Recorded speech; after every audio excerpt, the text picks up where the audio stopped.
इस वीडियो में जो है वो हम बात करेंगे कंजाइंट टेंडन या फाक्स इंगुइनैलिस की। इसके अलावा क्रेमास्टर मसल को देखेंगे और रेक्टस शीथ को देखेंगे। ठीक है, अगर हम बात करें अपने इस कंजॉइंट टेंडन की, तो कंजॉइंट टेंडन जो होता है वो हमारे बनता है इंटरनल ऑब्लिक और ट्रांसवर्सल एब्डोमिनस मसल की एपोन्यूरोसिस से। ठीक है, अब ये जो है ये अटैच होता है प्यूबिक क्रेस्ट के साथ। ठीक है, प्यूबिक क्रेस्ट के साथ अटैच हुआ होता है और जो प्यूबिस की पेक्टीनियल लाइन होती है उसके साथ जाके अटैच होता है। ठीक है, मीडियली जो है वो ये कंटिन्यू करता है, मतलब कंटिन्यूस होता है हमारी रेक्टस शीथ की इंटीरियर वॉल के साथ, और लैटरली ये कभी कभार फ्री होता है और कभी कभार जो है वो इंटरफोवियोलर लिगामेंट के साथ मतलब कि कंटिन्यूअस होता है। ठीक है, अच्छा, ये जो इंटरफेवियुलर लिगामेंट है ये हमारे ट्रांसवर्सस एब्डोमिनस मसल का जो लोअर पार्ट होता है ना उसको कनेक्ट करा रहा होता है superior ramus of the pubis के साथ। ठीक है, अच्छा, इसके बाद हम देख लेते हैं क्रेमास्टर मसल को।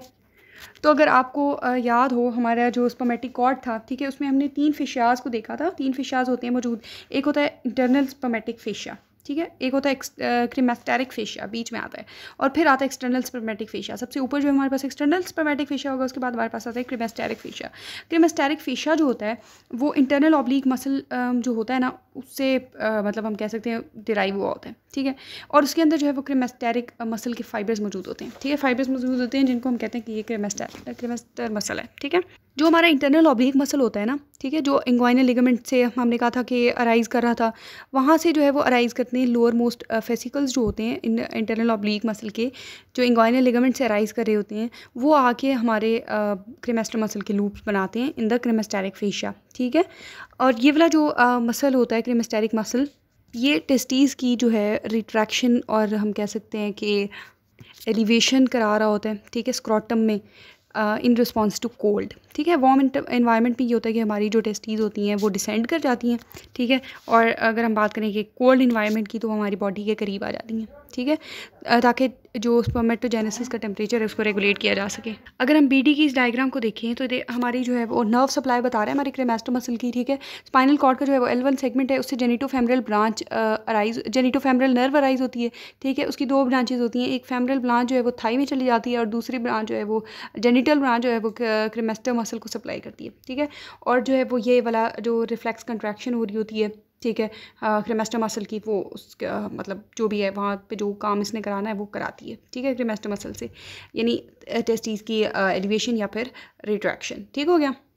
इसके बाद अगर हम बात करें रेक्टस शीथ की, तो ये जो है ये डायग्राम है हमारी KLM में मौजूद है। ठीक है, इसमें जो है वो इंटीरियर वॉल दिखा रहा है हमारी रेक्टस शीथ की, ये वाली। ठीक है, रेक्टस शीथ जो है वो मेनली एक ऐसा कह लें कि कोई ऐसा स्ट्रॉन्ग जो है वो मतलब हम कहते हैं कि फाइब्रस कंपार्टमेंट है। ठीक है, जो कि रेक्टस एब्डोमिनस मसल को कवर कर रहा होता है। ठीक है, इसकी 2 वॉल्स होती हैं, एक इंटीरियर और एक पोस्टीरियर। ये वाली जो है ये इंटीरियर वॉल जो है उन्होंने दिखाई हुई है, इंटीरियर वॉल हमारी रेक्टस शीथ की। ठीक है, रेक्टस शीथ बनती कैसे है, तो ये जो हमारे ऑब्लिक मसल्स मौजूद होते हैं, हमारी जो भी फ्लैट एब्डोमिनल मसल्स हैं, ठीक है, जैसे कि हो गया हमारा external oblique, internal oblique, transversus abdominis muscle जो है, इनकी जो एपोन्यूरोसिस होती हैं वो हमारे साथ मिलकर बनाती है हमारी रेक्टस शीथ। ठीक है, इसके बाद जो है वो हम बात कर लें कि इसके वॉल्स की, तो इसकी जो इंटीरियर वॉल होती है ना वो कंप्लीट होती है। कंप्लीट से मतलब कि वो मसल को जो है वो शुरू से लेके आखिर तक जो है वो कवर करेगी। ठीक है, और ये जो है रेक्टस मसल के साथ फर्मली अटैच हुई होती है। ठीक है, जबकि हमारी पोस्टीरियर वॉल की बात करें तो वो इनकम्प्लीट होती है। कोस्टल मार्जिन पे और आर्कोइड लाइन के नीचे जो है वो सच को इतना ख़ास कवर नहीं करी होती है हमारे रेक्टस एब्डोमिनस मसल को। ठीक है, अच्छा, उससे पहले जो है ना आप कुछ पॉइंट्स देख लें। इन सब बातों से पहले एक तो देख लेते हैं हम लीनिया एल्बा। लीनिया एल्बा जो है वो हमारे ज़ीफी प्रोसेस से लेके प्यूबिक सिम्फसिस तक जो है वो कंटिन्यू करती है, और ये जो है एक हम कह सकते हैं कि एक एपोन्यूरोसिस जो होती है एक्सटर्नल ऑब्लिक, इंटरनल ऑब्लिक और ट्रांसवर्सस एब्डोमिनस की जो सेंट्रल टेंडन एक सा बना रही होती हैं, उसको जो है वो हम कहते हैं कि ये हमारा लीनिया एल्बा है। ठीक है, उसके बाद अगर हम लीनिया सेमिल्यूनरिस या सेमिल्यूनर लाइंस की बात करें, तो वो जो है वो हमारी स्किन में ना मतलब लीनियर इंप्रेशंस मौजूद होते हैं। ठीक है, कर्व्ड से, जो कि 9th कोस्टल कार्टिलेज से लेके हमारे प्यूबिक टुबरकल्स तक कंटिन्यू करते हैं। ठीक है, उनको हम कहते हैं कि लीनिया सेमिल्यूनरिस। ठीक है, और ये जो है वो मस्कुलर पीपल नहीं होते जिनके 6 पैक्स होते हैं। ठीक है, उनमें ये क्लियरली विजिबल होते हैं। अच्छा, इंटीरियरली ना, इंटीरियर वॉल में अगर हम बात करें तो हमारी जो रेक्टस शीट होती है उस पे वापस आते हैं, ठीक है। उसके अगर हम इंटीरियर वॉल की बात करें तो हमारा एक्सटर्नल ऑब्लिक एक ऐसा अच्छा सा मसल है ना, जो कि हर जगह जो है वो इंटीरियरली बिल्कुल बराबर तकसीम हुआ होता है, ठीक है। चाहे वो कोस्टल मार्जिन से ऊपर है, ठीक है, चाहे वो कोस्टल मार्जिन के नीचे है, चाहे वो आर्कुएट लाइन के नीचे है, हमारा जो एक्सटर्नल ऑब्लिक मसल है ना वो ज़रूर मौजूद होगा, ठीक है। अब हम बात कर रहे हैं अबव द कोस्टल मार्जिन, ठीक है। इंटीरियर वॉल जो होती है हमारी रेक्टस शीट की, वो हमारी एक्सटर्नल ऑब्लिक की एपोन्यूरोसिस से बनी होती है, ठीक है। पोस्टीरियरली हमने कहा कि पोस्टीरियर वॉल में जो है वो हमारी जो है वो नहीं मौजूद होती, ठीक है। वहाँ पे जो है वो डेफिशिएंट होती है।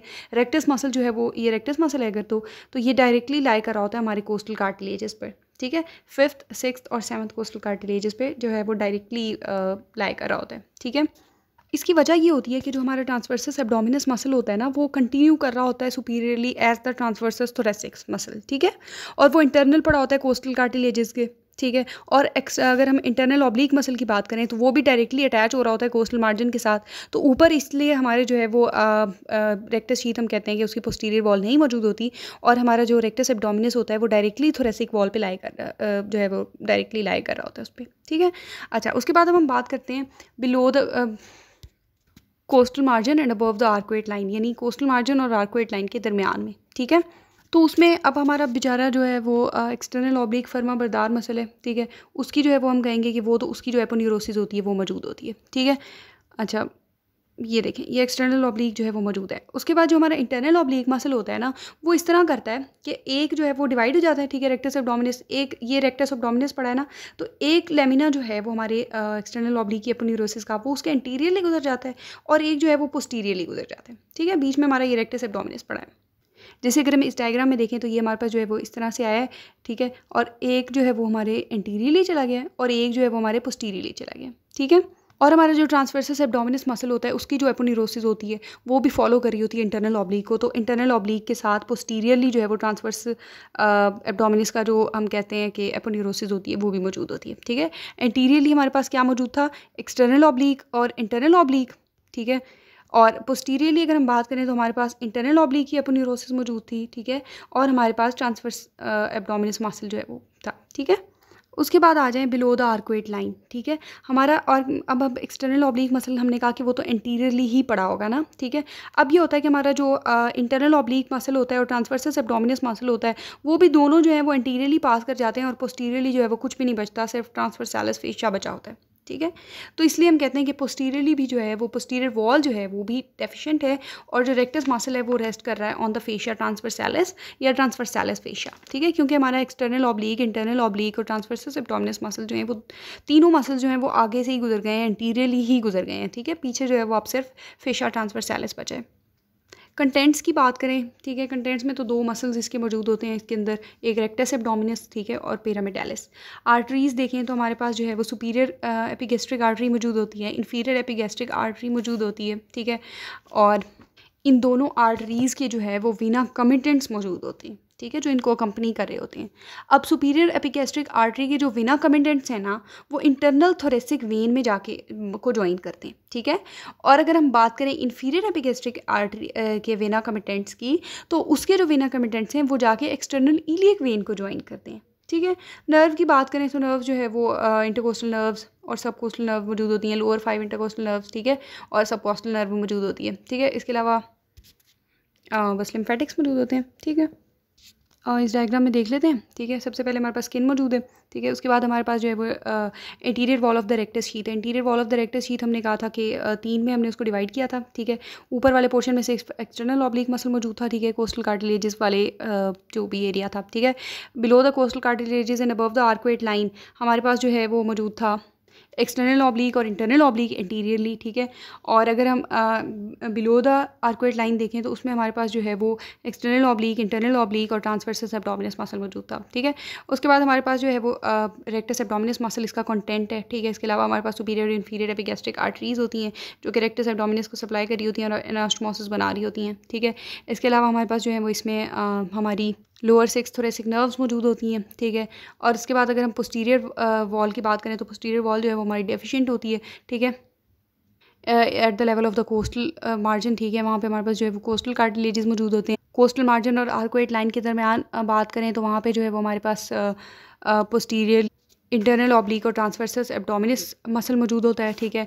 और अगर हम बिलो द आर्कुएट लाइन बात करें तो बिलो द आर्कुएट लाइन जो है वो हमारे पास सिर्फ ट्रांसवर्सालिस फेशिया मौजूद होता है, ठीक है। इसके बाद आप सोच रहे होंगे कि आर्कुएट लाइन क्या है, तो आर्कुएट लाइन जो है वो हम कहते हैं कि पोस्टीरियर लीफलेट जो होता है वो हमारी रेक्टस शीथ का, ठीक है, उसका जो इन्फीरियर मार्जिन होता है उसको हम आर्कुएट लाइन कहते हैं, ठीक है। जैसे इस डायग्राम में ये जो है ये हमारे पास आर्कुएट लाइन उन्होंने शो की हुई है, ठीक है। या फिर स्केलम वाली डायग्राम में देखें तो ये जो है ये हमारे पास आर्कुएट लाइन है, ठीक है। This was all about rectus sheath.